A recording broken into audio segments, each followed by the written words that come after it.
It was a crisp Monday morning when 14-year-old Jasmine Porter stepped into the grand lobby of Oaked Bank.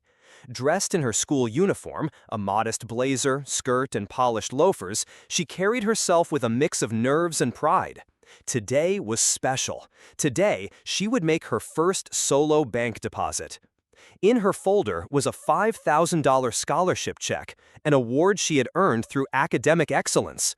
The money symbolized more than just achievement. It was independence, a step forward, proof that her hard work mattered. She approached the teller, heart-pounding, folder clutched tightly in her hands. Behind the counter stood a young man named Tom, but it wasn't him who noticed her first. From the glass-walled manager's office, Victoria Hayes watched closely. In her late 40s, impeccably dressed, Victoria carried herself with the unmistakable air of superiority that came from years of wielding quiet authority. As Jasmine handed over her check, Victoria's polite smile faltered. She strode briskly to the counter, heels clicking against marble. "A $5,000 check?" Victoria's voice lifted just enough for nearby customers to hear. Her tone held a sharp edge. "For someone your age, where exactly did this come from?" Jasmine's cheeks flushed, but she steadied herself. "It's my academic scholarship," she replied, opening her folder to reveal the award letter and her student ID. "I have all the documentation right here." Tom took the check and held it to the light, inspecting it with exaggerated scrutiny, as though expecting it to vanish. He exchanged a look with Victoria. "We've had a lot of fraudulent activity lately," Victoria muttered without looking at Jasmine. "We'll need to verify everything." Jasmine's stomach dropped. This was supposed to be simple. Instead, she was being treated like a suspect. "I need to call my mom," she said quickly, voice cracking. "She's expecting me home, but I left my phone in my locker at school." Victoria didn't even blink. "That's not our concern," she snapped. "You'll wait here while we complete the verification process." The words hit like a slap. Jasmine stood frozen in place as Victoria turned and walked away, her arms crossed smugly as she took up watch from a distance. Around her, the bank buzzed with activity, yet Jasmine felt isolated, singled out. Whispers rippled through the room, curious glances, pitying stares, judgment. The marble beneath her shoes felt colder by the minute. Still, she remained composed. She had always paid attention to the world around her, how people were treated differently based on how they looked or spoke. She had seen it before, but today she was living it. From across the lobby, she could hear Victoria's voice, low but pointed, as she spoke to Tom. "I'm telling you," Victoria said, "we have standards. We can't just let anyone walk in and expect to be treated like they belong." The words sliced through Jasmine's chest. Anyone. It wasn't the check they were questioning, it was her. She clenched her fists, trembling, willing herself to stay calm. Her father had always told her, "Never let them see you break." She checked the clock. Minutes dragged. Whispers lingered. And still no progress. Jasmine Porter wasn't your average teenager. She lived in one of Oak's most exclusive neighborhoods, but her family had never flaunted their wealth. Their home was elegant, yes, but modest. No showy cars, no marble fountains. Just warm lighting, thoughtful bookshelves, and quiet strength. Her mother, Dr. Naomi Porter, was one of the most respected financial experts in the country. A self-made success, Naomi had built her firm from the ground up and taught her daughter that real worth came from effort, not appearances. Jasmine had earned that scholarship. Every page of that award letter was proof. But now she stood in the middle of a bank, scholarship in hand, being treated like an intruder. And she realized, with painful clarity, that this wasn't about policy. This was about perception. She wasn't invisible. She was seen. Just not the way she should have been. Still, she waited. Not because she had to, but because she refused to let their prejudice write her story for her. She had earned her place, and no amount of suspicion could take that away. The Porter family's wealth was substantial, but never ostentatious. Dr. Naomi Porter, Jasmine's mother, had always believed in quiet strength. A self-made financial expert, she taught Jasmine that true wealth wasn't measured in money, but in purpose, discipline, and integrity. "We use our resources to uplift, not to impress," she often said, "and we never take shortcuts." Jasmine had absorbed these lessons well. At 14, she was already living by them. Her scholarship to Westridge Academy, one of the nation's most prestigious schools, hadn't been handed to her because of her last name. She had earned it. Long nights studying, weekends filled with debate practice and tutoring sessions, and a part-time job at the library, Jasmine worked harder than most kids her age, and she relished the challenge. Her friends admired her ability to balance it all, but Jasmine never did it for praise. She did it to prove to herself and the world that she could stand on her own. That morning, before heading to the bank, Jasmine had carefully placed the $5,000 scholarship check into her folder. Her mother, sitting at the breakfast table with financial reports spread around her, paused and looked up. "Are you sure you don't want me to come with you?" Naomi asked, her voice warm but tinged with concern. Jasmine smiled, that quiet confidence shining in her eyes. "I've got it, Mom. I'm 14 now. I need to start doing things for myself." Naomi's expression softened. She nodded, pride flickering behind her eyes. "I know you do. Just be careful, okay?" Jasmine had no idea how much those words would echo later. She had expected a simple task: walk in, deposit the check, and leave. What she got instead was something far more painful, a reality check that would leave her shaken. Now, standing silently in the corner of Oak Bank's marble lobby, Jasmine felt the weight of it all pressing down on her. What had started as a moment of independence had turned into a public spectacle. She had brought her ID, her scholarship letter, her documents. She had followed every rule, but none of it seemed to matter. The bank manager, Victoria Hayes, stood nearby, arms folded, watching her like a security risk instead of a child with a scholarship. She hadn't even acknowledged Jasmine beyond the initial interrogation. Instead, she moved easily through the lobby, smiling at other patrons, offering small talk and gracious service to those who looked nothing like Jasmine. Minutes passed, then more. No one had updated her. No one had apologized. She hadn't even been offered a seat. Jasmine's eyes scanned the room. A well-dressed elderly couple walked in. Victoria greeted them warmly and personally escorted them to a VIP lounge. Moments later, a young man with a heavy accent approached the counter. Victoria barely let him speak before waving him off with a dismissive lie. "Sorry, the system's slow today." But when a white couple arrived right behind him, Victoria lit up like a Christmas tree. "Right this way," she said with sugary enthusiasm. "You're in good hands here." Jasmine's stomach turned. She wasn't naive. She knew exactly what was happening. This wasn't about a check. This was about her. Her skin, her age, her presence. Her fists clenched at her sides. She wanted to shout, to cry, to disappear. Instead, she stood still.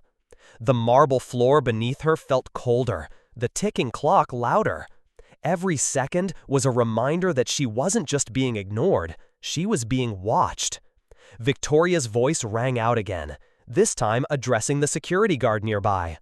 "Keep an eye on her," she said casually but firmly. "Make sure she doesn't try to leave." As if she were a thief, a liar, a threat. Jasmine's heart raced, her throat tightened. This can't be happening, she thought. But it was. And nobody, not the tellers, not the customers, not even the security guard, spoke up. She was alone. And worse, she was invisible in plain sight. More time passed. The murmurs around the bank grew louder.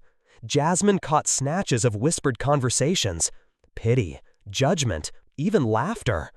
A few customers glanced her way with amusement, others with suspicion. No one offered her help. She had never felt so small, so voiceless. And yet, somewhere deep inside, a fire remained lit. Jasmine remembered her mother's voice. "You deserve every room you walk into. Never let anyone convince you otherwise." She wasn't just standing in a bank. She was standing in the truth, her truth. This wasn't a misunderstanding. It wasn't an accident. This was bias. This was discrimination. This was systemic. And as painful as it was, Jasmine knew something else. This moment, this awful, humiliating moment, would not break her. It would shape her. Because Jasmine Porter was no stranger to challenges, and when the world tried to make her feel small, she remembered exactly who she was. A scholar, a fighter, a young black girl with a future too bright to be dimmed by prejudice. She wouldn't forget this day, not ever. But one day, they would. Because the girl they tried to humiliate would grow up to change the rules.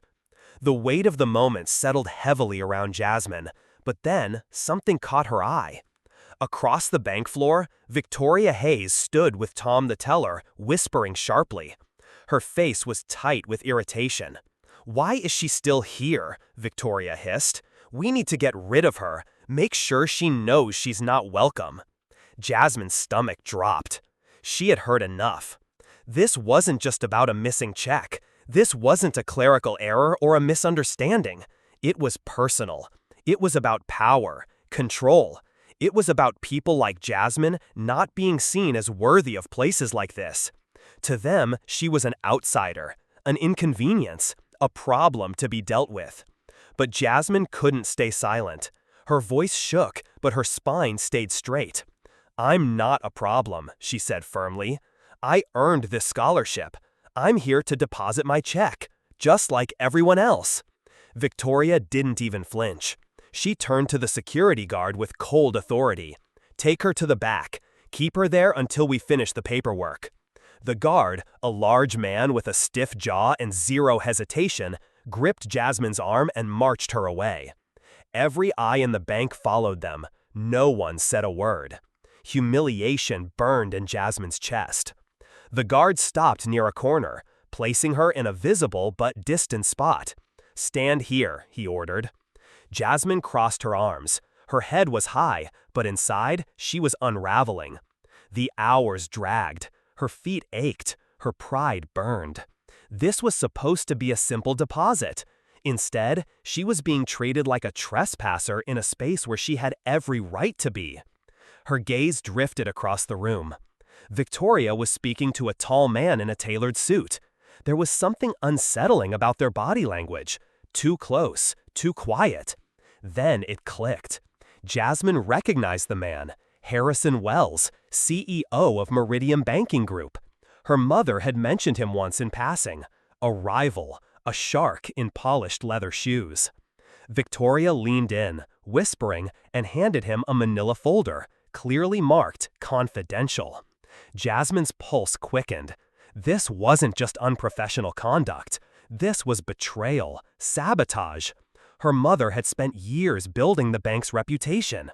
If Victoria was leaking documents to Wells, this wasn't just a personal injustice, it was corporate espionage. Jasmine instinctively reached for the leather-bound notebook she always carried. She'd been documenting her entire experience since she walked in. Notes on every cold glance, every unfair interaction. But this was bigger. She jotted everything down. Timestamps, names, the exchange, the folder, Wells's expression. When the conversation ended, Wells left without looking at her. Victoria returned to her post, her smile gone, her eyes locked on Jasmine. The look said everything. She knew Jasmine had seen. But Jasmine no longer felt powerless. She had the truth now, and the truth was a weapon. Then the bank door swung open, and in walked Naomi Porter Jackson, her mother. Jasmine's breath caught. Naomi exuded calm command, flawless in her charcoal suit, her presence radiating quiet power. Victoria straightened instantly. "Miss Porter," she greeted, her tone dripping with false courtesy. "What a surprise! How can I help you?" Naomi didn't respond. Her eyes locked on Jasmine, still in the corner, still standing alone. "Jasmine," she said, voice taut, "are you all right?" "I'm fine," Jasmine replied, keeping her voice even, "but there's something you need to know." She stepped forward, opened her notebook, and began reading. Every observation, every discriminatory interaction. And finally, the meeting with Harrison Wells and the confidential folder. Naomi listened, her expression hardening with every word. When Jasmine finished, Naomi turned to Victoria. Her tone was ice. "You owe my daughter an apology," she said, "and you owe me an explanation." Victoria faltered. I don't know what you're talking about." Naomi didn't let her finish. "You've been leaking confidential information to Harrison Wells. This isn't customer service malpractice. This is corporate espionage." The room went still. Victoria's face drained of color. "You're fired," Naomi said, her voice cutting through the silence. "Effective immediately." Security stepped forward. The same guard who had marched Jasmine away now turned to escort Victoria out. She didn't fight it. Her pride was already in pieces. Naomi addressed the bank. "This institution will undergo a full review," she declared. No one will ever be treated the way my daughter was today." The silence held. Jasmine stood taller. Her mother, calm, resolute, had turned injustice into justice. In the weeks that followed, the bank changed. An internal investigation revealed not only Victoria's betrayal, but a troubling pattern of discrimination. Leadership was restructured. A new training program in equitable banking was implemented. And Melody Farm, the young teller who had quietly treated Jasmine with kindness, was promoted to branch manager. As for Jasmine, she found her voice. She was invited to speak at Wester Academy, sharing her story with fellow students. She spoke of financial literacy, fairness, and the importance of speaking up. Her pain had become a platform, her voice a catalyst. She had walked into that bank just trying to deposit a check. She left it with a purpose.